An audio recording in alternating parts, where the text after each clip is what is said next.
गणपति महाराज की जय। गणपति बप्पा।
श्री गणेशाय नमः। जय झूलेलाल दोस्तों। त अॼु मां तव्हां सां गॾु जेको आहे न इहो ब्लॉग शेयर कंदमि गणेश चतुर्थी जो, जंहिं ॾींहुं असां जेको न घर में गणेश भॻवान खे विराजमान कयो। त सुबुह सुबुह जो टाइम आहे, मां जेको आहे न पंहिंजे मेन डोर खे थोरो सो गुलनि सां ऐं पाने पतनि सां सजायां थी भॻवान जो स्वागत करण लाइ। त बसि जेका आहे न मुंहिंजी तयारी थी वई आहे भॻवान जे स्वागत जी। मां जेको आहे न लड्डू वग़ैरह सभु ठाहे रखिया आहिनि, तव्हां सां पिछले ब्लॉग में शेयर बि कई लड्डू जी रेसिपी। तव्हांखे कीअं लॻी मूंखे ज़रूरु ज़रूरु कमेंट करे ॿुधाइजो।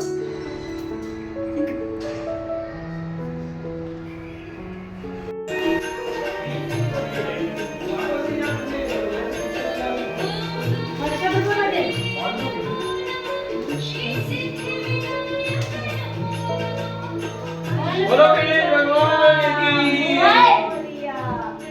गणपति बप्पा मोरिया। गणपति बप्पा मोरिया।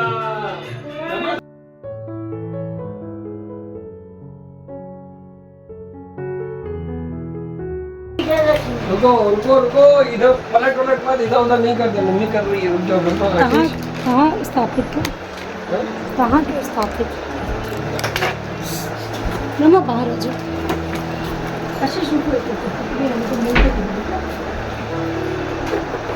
त हिन साल पहिरियों दफ़ो जेको आहे न असां इको फ्रेंडली जेको नॉन टॉक्सिक कलर्स वारो गणपति हूंदो आहे न उहो आंदो आहे। इन में छा आहे न कोई बि प्रकार जा केमिकल वग़ैरह यूज़ कान्हनि, पीओपी मूर्ति कान्हे, मिटी मूर्त आहे। मुंहिंजी हर हमेशह दिलि थींदी आहे कि मिटी मूर्त वठी अचूं ऐं उन जी पूजा कयूं, बट मुंहिंजे वॾे पुट आशीष खे जेको आहे न पीओपी कलरफुल वारी मूर्त ज़्यादा अट्रैक्ट कंदी आहे, त हर साल उहो मञंदो ई कान्हे। बट हिन साल उहो मञी वियो ऐं असां जेको आहे न हिन दफ़े इको फ्रेंडली गणेश आंदो आहे ऐं बसि उनजी असां जेका आहे न स्थापना कई ऐं हिते पूजा था कयूं पिया।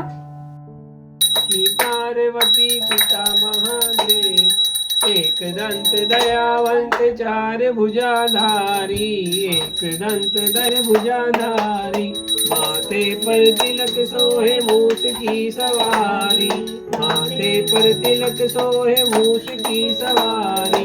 जय गणेश जय गणेश जय गणेश देवा, माता की पार्वती।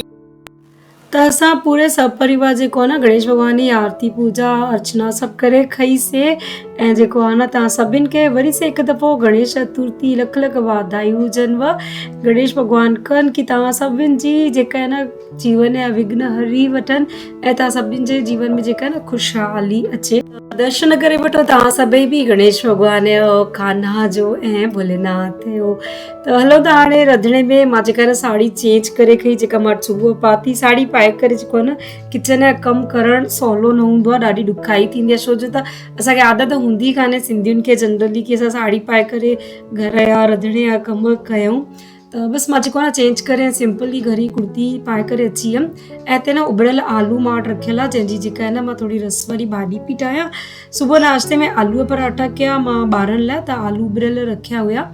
ऐं हिते जेका आहे न मां थोरी इमली गरम पाणीअ में पिसाए थी रखां, अॻिते तव्हांखे ॿुधाईंदमि कि इन मां छा ठाहींदमि। त असांजी जेका आहे न असां विर्त रखंदा आहियूं, मां ऐं मुंहिंजा हस्बैंड ॿई, जेसिताईं असां गणेश भॻवान जी स्थापना न कंदा आहियूं ऐं स्थापना करे पोइ जेका आहे न रोटी खाईंदा आहियूं। कुछ मत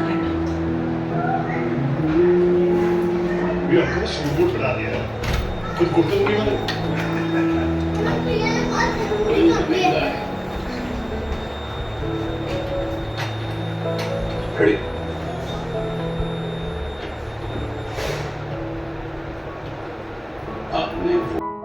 त सभिनी जेका न रोटी खाई कई टाइम लॻभॻि 2-2.5 खनि थिया हुया ऐं मां जेको आहे न ठावां थी लंगर प्रसाद असांजी सोसाइटी में जेको असां गणेश रखंदा आहियूं न उतां जे लाइ, जिन जे लाइ मां ठावां थी आलू जी भाॼी पूड़ी ऐं सयूं जी खीरणी ऐं खटा चांवर इमली वारा जेके तेलुगु स्टाइल जा हूंदा आहिनि न खटा चांवर उहे थी ठावां। त हिते सभिनि खां पहले जेका न मां आलू जी भाॼी थी ठावां, बिल्कुलु भंडारे वारी जेका आलू जी भाॼी हूंदी आहे न ओड़ी भाॼी ठही तयारु थी। त तेल में मां जीरो विधुमि, कड़ी पत्ता विधा ऐं अदरक ऐं साए मिर्च जी पेस्ट ठाहे करे विधी ऐं चङा खनि टमाटा विधा आहिनि, लॻभॻि 1-1.5 किलो खनि जेके आहिनि न टमाटा आहिनि। पटाटा मां सुबुह जो ई जेके आहिनि न उॿारे करे थधा करण लाइ रखे छॾिया।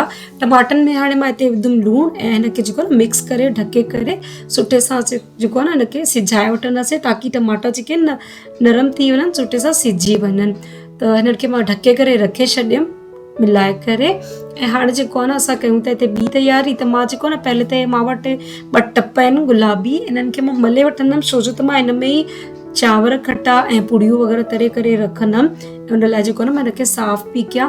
चांवरनि जी हिकु वाधाई मां अॻु में ई कुकर में चाढ़े रखी आहे ऐं हिन प्रकार सां न कुकर में मां 3 वाधायूं ठाती अलॻि अलॻि। चांवर जेके आहिनि न मां चांवर में थोरो लूणु ऐं हैड विझी करे चांवर चाढ़िया आहिनि छो जो त जेके इमली वारा खटा चांवर थींदा आहिनि उहे पीला हूंदा आहिनि। त मां अॻु में ई जेको आहे न हिन में हैड विझी सघी, तड़के ॾियण में बि हैड विझी सघबी आहे, पर छो जो त चांवर ज़्यादा क्वांटिटी में आहिनि त मां पहले ई हिन में हैड विझी उॿारे छॾिया।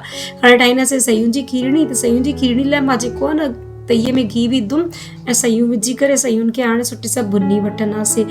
जॾहिं बि तव्हां लंगर प्रसाद या खोड़ सारे माण्हुनि जी रोटी कयो न त तव्हां ध्यानु रखिजो कि रोटी करण में बि टाइम लॻंदी आहे, जेसिताईं रोटी ठहे ऐं जेसिताईं सभु खाइनि त उन में बि टाइम लॻंदो आहे। त कॾहिं बि जेको आहे न काई रस वारी भाॼी हुजे या खीरणी हुजे उनखे खोड़ ज़्यादा तव्हां न टरकायो छो जो त रखे करे बि हीअ शइ घाटी थींदी आहे।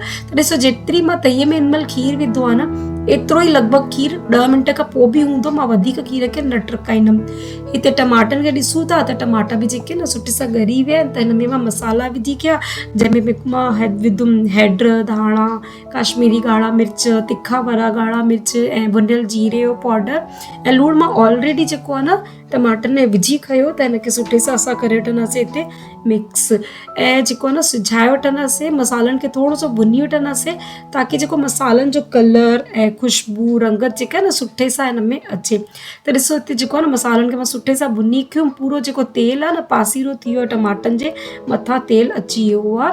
त हिन तई तव्हांखे जेको आहे न सुठे सां भुनणो आहे। ऐं हाणे हिन में जेको आहे न मां उबरियल आलू विझंदमि, साइड बाय साइड जेको आहे न मां सयुनि जी खीरणी खे बि मिलाईंदी थी वञा ताकी जेको आहे न खीरणी में तरो न लॻे। ऐं हिते हाणे मां उबरियल पटाटा हिन में विझी खया ऐं विझी करे जेको आहे न असां हिनखे सुठे सां भुनी वठंदासीं थोरी देरि ताकी जेको आहे न आलूनि में बि सुठो मसालनि जो फ्लेवर अची वञे। ऐं उन खां पोइ असां जेको आहे न हिन में विझंदासीं पानी छो जो त असां लंगर लाइ था ठाहियूं खोड़ माण्हुनि लाइ। त हिन में जेको आहे न टाइम लॻंदो ठहण में बि ऐं जेसिताईं ठहे सभु खाइनि पूजा थिए उन में बि टाइम लॻंदो। त हिन करे मां जेको आहे न हिन में पाणी थोरो ज़्यादा विझंदमि छो जो त 3 कलाक खां पोइ असांखे हीअ भाॼी खपे। त 3 कलाकनि में पाणी जेको आहे न थोरो सुकी वेंदो ऐं भाॼी थोरी घाटी थी वेंदी। मां 1 जग भरे करे हिन में गरम पाणी विधो आहे। तव्हां कॾहिं बि काई बि हिन प्रकार जी भाॼी ठाहियो न त उन में गरम पाणी जो इस्तेमालु कयो।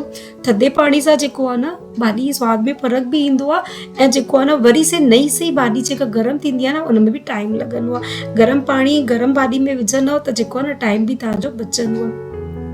त ॾिसो हिन महिल ताईं मां हिन में 2 जग गरम पाणी विधो आहे, 1 जग वरी से विझंदमि। त हिनखे जेको आहे न सुठे सां असां मिक्स करे वठंदासीं पाणी विझी करे। ऐं उन खां पोइ जेको आहे न हिन में जेसिताईं पूरो तेल पासीरो नथो थिए तेसिताईं असां हिनखे सिझाईंदासीं। हिन में हाणे मां विझंदमि सावा धाणा ढेर सारा टहिकंदे जेको आहे न सावा धाणनि जो ख़ुशबू जेका हूंदी आहे पूरी उहा भाॼी में ईंदी जीअं टहिक वेंदा। त हिते मां विधमि 50 ग्राम गरम मसालो, 50 ग्राम जो पैकेट हो, पूरो पैकेट मां जेको आहे न हिन में विधुमि। ऐं हाणे हिनखे जेको आहे न सुठे सां असां करे वठंदासीं मिक्स। ऐं तव्हां ॾिसो भाॼी जेका न रंगत ॾिसी करे तव्हांखे जेको आहे न अंदाज़ लॻी वेंदो कि हीअ भाॼी केॾी टेस्टी ठही हूंदी। तमामु ई जेको आहे न स्वादिष्ट इहा भाॼी ठही करे तयारु थींदी आहे। बिल्कुलु भंडारे वारे आलू जी रेसिपी तव्हां ज़रूर सां जेको आहे न ट्राए कजो ऐं तव्हांखे जेको आहे न पसंदि ईंदो। त ॾिसो हिन में जेको आहे न मां हिकु जग भरे करे गरम पाणी वरी सां विधुमि ताकी जेको आहे न हिन महिल काफ़ी घाटी आहे, कलाकु ॾेढ खां पोइ अञा घाटी थी वेंदी। ऐं हिते जेको आहे न 2 चमचा मां भुनियल कसूरी मेथी विधमि। भुनी करे थोरी सी कसूरी मेथी विझंदा आहियूं न त हुन जो सवादु ॾाढो सुठो ईंदो आहे। ऐं हिनखे मिक्स करे असां जेको आहे न थोड़ी देरि सिझाए वठंदासीं। हिकु जग पाणी मां ॿियो बि विधुमि बट उहा जेका क्लिप आहे न हिते मिस थी वई वीडियो जी, त बसि इनखे जेको आहे न पाणी विझी असां टक ॾियारंदासीं। साइड बाय साइड जेका आहे न मुंहिंजी सयुनि जी खीरणी बि तयारु थी वई आहे। मां हुनखे बि घुमाईंदी वियमि ताकी हुन में जेको आहे न तरो न लॻे। त खीरणी खे बि जेको आहे न असां चेक करे था वठूं। ऐं भाॼी ॾिसो असांजे ॾिसण में केॾी लॻे थी न स्वादिष्ट, ज़रूर सां कमेंट करे ॿुधाइजो की मतिलबु कीअं थी लॻे। ॾिसी करे तव्हांखे अंदाज़ो लॻी वियो हूंदो की हिन में केतिरो सवादु हूंदो। ऐं सभिनि खे जेका आहे इहा भाॼी तमामु वणी। हिते जेका सयुनि जी खीरणी ठही वई, ॾिसो सयुनि जी खीरणी में ज़्यादा न टहिकायूं, खीर लॻभॻि ओतिरो आहे, उणियो ॿियो घटि थियो। थोरो ड्राई फ्रूट विझी मिक्स करे गैस जो फ्लेम मां बंदि करे छॾियुमि। ऐं हिनखे वधीक इन करे न टहिकाइणो आहे छोकी असांखे हिन में न 3-4 कलाक लॻंदा जेसिताईं सभु खाइनि पूजा थिए त ॾाढी घाटी थी वेंदी। हेतिरी खीरणी जेका न पर्याप्त आहे, इहा रखे करे पाणी जेका न घाटी थींदी। ऐं भाॼी में ॾिसो मां जेको आहे न एक्स्ट्रा पाणी विधोमि, थोरी रस वधाई ऐं हिन में बि जेको न तेल पासीरो थी वियो आहे। त हिनखे जेको आहे न हाणे गैस जो फ्लेम बंदि करे ऐं मां जेको आहे न हिनखे साइड करे रखंदमि ऐं बाक़ी शयूं ठाहींदमि। मां पंहिंजे वॾे पुटु आशीष खे सॾु कयमि, हुन मुंहिंजी हेल्प कई हीअ पूरी तई खड़ी करे ऐं पासीरे रखणी। ऐं ॾिसो खीरणी असांजी हिन महिल ई जेका आहे न परफेक्ट आहे, रखे करे उहा घाटी थी वेंदी। त कॾहिं बि तव्हां देग लाइ ऐं लंगर लाइ ठाहो न त रस थोरी वधीक करे कयो ताकी रखे करे उहा भाॼी सुकी वेंदी आहे। खीरणी बि खोड़ ज़्यादा न टहिकायो छो त रखे करे घाटी थींदी आहे। कॾहिं बि असां जनरली ठाहींदा आहियूं ऐं तुरंत न खाइबी आहे। लंगर वारी जेका बि हूंदी आहिनि शयूं टाइम लॻंदो आहे हुन में, पूजा वग़ैरह थिए पोइ माण्हू खाए। त हिते हाणे न हिकिड़ो मसालो थी ठाहियां मां, जंहिंमें मां चमचो खनि कारा मिर्च खया आहिनि, 2 चमचा जीरो कयो आहे ऐं 2 चमचा खनि जेको आहे न मां हिते सुका धाणा खया आहिनि। ऐं हिन जेको आहे न असां मसालो ठाहींदासीं। 1/2 चमचो मां हिते में सुकल मेथी खई। हिते तेलुगु स्टाइल जा जेके खटा चांवर थींदा आहिनि न, इमली वारा चांवर, उहे थी मां ठाहियां। तमामु ई टेस्टी ठहंदा आहिनि ऐं बिल्कुलु जेको आहे न ठाहे करे तव्हां रखो बिल्कुलु ख़राबु न थींदा आहिनि। हिते जेका इमली मां टहिकाइण लाइ रखी, इमली असां घाटो पल्प ठाहींदासीं। ऐं हाणे जेको आहे न इहो मसाले मां पाउडर ठाहे कयूं। हिकिड़ी ॿी तईअ में मां खयुमि तेल 2 केवी भरे करे ऐं हिन में जेको आहे न 2 चमचा भरे करे मां विझां थी मुंगेरा यानी कि मूंगफली। ऐं हिननि मूंगफलियुनि खे न असां सुठे सां हिते फ्राए करे वठंदासीं। ऐं हुन खां पोइ मां हिते विधमि 4 चमचा चणनि जी दाल, 4 चमचा माए जी दाल। इन जो जेको आहे न तड़के में ॾाढो महत्व हूंदो आहे तेलुगु रेसिपीज़ में। त हिननि खे बि जेको आहे न मां थोरो सो फ्राए करे वरितुमि तेल में। ऐं उन खां पोइ जेको आहे न असां हिन में विझंदासीं 2 चमचा राई, 2 चमचा जीरो। ऐं हे बि जेको आहे न थोरो सो जीअं तड़की वेंदो जीरो ऐं राई, उन खां पोइ मां विझंदमि हिन में कड़ी पत्ता। काई बि साउथ इंडियन जेका रेसिपी हूंदी आहे न हुन में कड़ी पत्ता जाम पवंदा आहिनि। हिते चमचो खनि मां हिंग विधी। हिंग बि हर साउथ इंडियन रेसिपी में ज़रूरु हूंदी आहे। ऐं उन खां पोइ जेके आहे न मां विधमि चङा करे हिते कड़ी पत्ता। ऐं कड़ी पत्तनि खे जेको आहे न असां सुठो हिते क्रिस्पी थियण ताईं फ्राए करे वठंदासीं। ऐं उन खां पोइ जेको आहे न हिन में विझंदासीं असां थोरा सॾा ॻाढ़ा मिर्च ऐं सॾा सावा मिर्च। ॻाढ़ा मिर्च या त तव्हां सिर्फ़ु ॻाढ़ा मिर्च विझो या सिर्फ़ु सावा या ॿई बि विझी था सघो। मां ॻाढ़ा मिर्च थोरा इन करे विझंदी आहियां ताकी जेको आहे न जेके पीला पीला चांवर हूंदा आहिनि हुन में ॻाढ़ा मिर्च ॾिसण में ॾाढा अट्रैक्टिव लॻंदा आहिनि। त थोरा ई विधा आहिनि ॻाढ़ा मिर्च ऐं बाक़ी जेके आहिनि सावा मिर्च विझंदमि छो जो त ॻाढ़ा जनरली खाईंदो न आहे माण्हू, साइड करे रखंदो आहे, पर साओ मिर्च खाईंदो ज़रूरु आहे। त साओ मिर्च बि विधुमि हिते मां। ऐं बसि हे तड़को जेको आहे न असां विझंदासीं चांवरनि में। ऐं चांवर बि जेके आहिनि न मां अॻु में रेडी करे रखिया आहिनि। हे चांवर थोरा थधा थींदा आहिनि पोइ हिन में जेको आहे न सभु शइ विझबी आहे। इमलीअ ॾिसो हिते जेका पल्प आहे उहा बि घाटी थी वई आहे। ऐं हिते जेको आहे न तड़को मां विधुमि चांवरनि में। ऐं हाणे हिन में जेको आहे न विझंदासीं, पहले त हिनखे मिक्स करे वठंदासीं। ऐं उन खां पोइ जेका असां इमली पाणी में टहिकाए करे रखी आहे न उहा इमली घोल बि असां हिन में विझी करे मिक्स कंदासीं। इन में इमली जॻह ते तव्हां लीमे जो बि इस्तेमालु था करे सघो, उहे थी वेंदा तव्हांजा लेमन राइस। ऐं हे जेके आहिनि इमली राइस चवंदा आहिनि यानी फुलियारा बि चइबो आहे तेलुगु में। ऐं जेको मसालो असां अॻु में भुनी करे पीसे रखियो न उहो मसालो असां हिन में विझंदासीं। इन सां जेको आहे न चांवर में ॾाढो सुठो फ्लेवर ईंदो आहे। त पूरो मसालो मां हिते विधुमि छो जो त चांवर चङी क्वांटिटी में आहिनि ऐं हिन खां पोइ इहा जेका इमली असां हिते ठाती आहे न पल्प उहो विझंदासीं 4-5 कटोरी भरे करे छो जो चांवर चङी क्वांटिटी में त इमली पल्प बि थोरो ज़्यादा पवंदो ऐं बसि हुन खां पोइ जेको आहे असां हिनखे मिक्स करे वठंदासीं।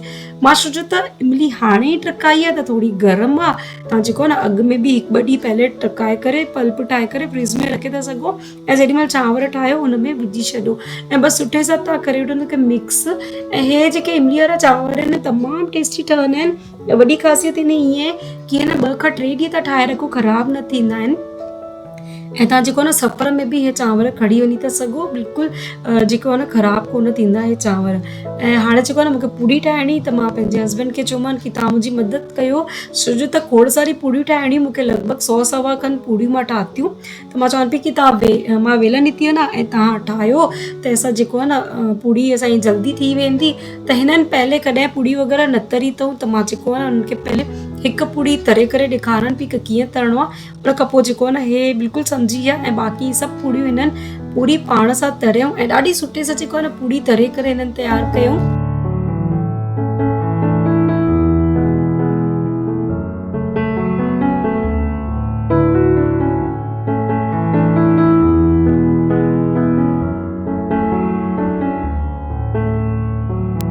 बसि हिननि खे मां हिकिड़ी पूड़ी तरे करे ॾेखारीमानि की कंहिं प्रकार सां तव्हांखे तरणी आहे। उन खां पोइ बाक़ी सभु पूड़ियूं जेके आहे न हिननि ई तरियऊं, मां वेलनि ई वयमि।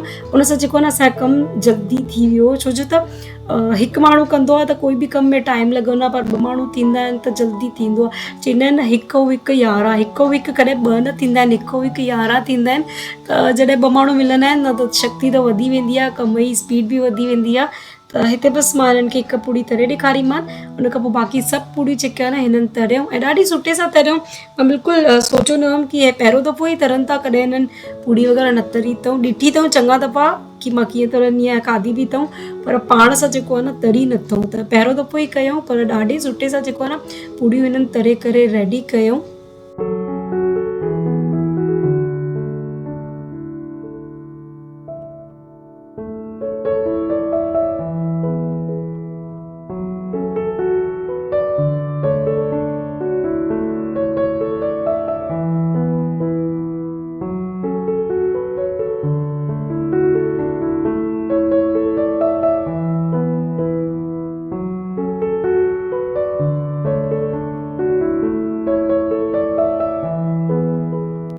छो जो त हिते टाइम थींदो पोइ वञे पूजा जो, असांखे 7 वॻे ताईं तयारु थी करे पहुचणो हुयो।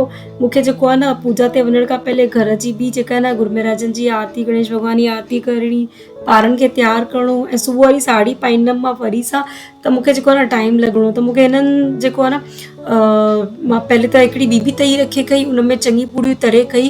उन खां पोइ हिननि चयूं की तूं वञ, हाणे बचियल पूड़ियूं जेके आहिनि 20-25 पूड़ियूं बचियूं त मां वेले रखे छॾी ऐं उन्हनि खां पोइ जेको आहे न हिननि ई तरियऊं ऐं मां वियमि ॿारनि खे तयारु करणु ऐं गुरू महाराजनि जी आरती वग़ैरह करणु। त हिननि खे जेको आहे न मां पूरो सेटअप करे ॾेई छॾियो, पूड़ियूं वेले ॾेई छॾी। उन खां पोइ जेके आहे न बचियल सभु पूड़ियूं हिननि ई तरियऊं। मां 2 तयूं रखियमि, थोड़ी पूड़ियूं जेके आहिनि न 2 तयुनि में सां तरीसीं। उन खां पोइ 1 तईअ में हिननि जेको आहे न बाक़ी बचियल पूड़ियूं तरियऊं ऐं मां जो आहे रेडी थियण लाइ हली वियमि।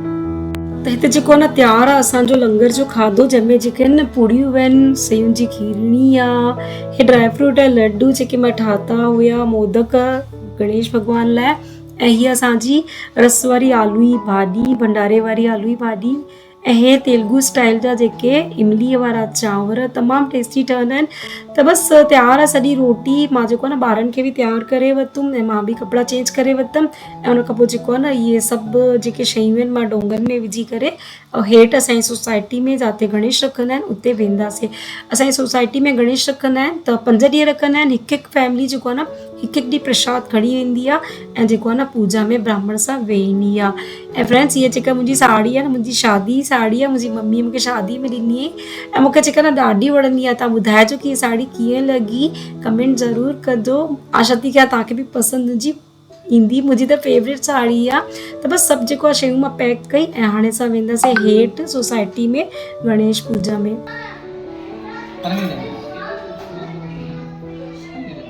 अभविद्रवैत्वा सर्वां गतो विस्मरेत् पुण्डरीकाक्ष्यं भाव्याभ्यां तिरजिः पुंडरीकाक्ष पुंडरीकाक्ष पुंडरीकाक्षाय नमः विघ्नोपशान्तये ओम दीपत्वं ब्रह्मरूपति ज्योतिषां प्रभुर्भयः सौभाग्यं देवपुत्रां जातमस्तु ओम श्री विघ्नेश्वराय नमः अक्षतानि समर्पयामि उद्यद्भाद्रदं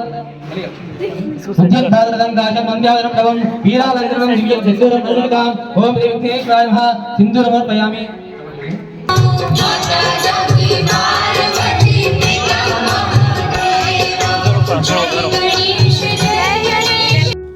त बस हेठ सोसाइटी में भी पूजा थी वई, प्रसाद भोग लगायो ऐं सभिनि लंगर खाधो, सभिनि खे खाधो ॾाढो वणे फ्रेंड्स। त बसि हे वारो व्लॉग मां हिते ई एंड थी कयां। मां आशा थी कयां तव्हांखे मुंहिंजा इहे सिंधी व्लॉग्स पसंदि ईंदा हूंदो। जे तव्हांखे व्लॉग्स वणनि था त प्लीज़ मूंखे एप्रिशिएट कजो, व्लॉग्स खे लाइक कजो, ताकी जेको आहे न मूंखे अॻिते अञा कमु करण जी जेका न इंट्रस्ट इन में वधे। त हलो पोइ जल्दी मिलूं था तेसीं। जय गणेशाय नमः, जय झूलेलाल।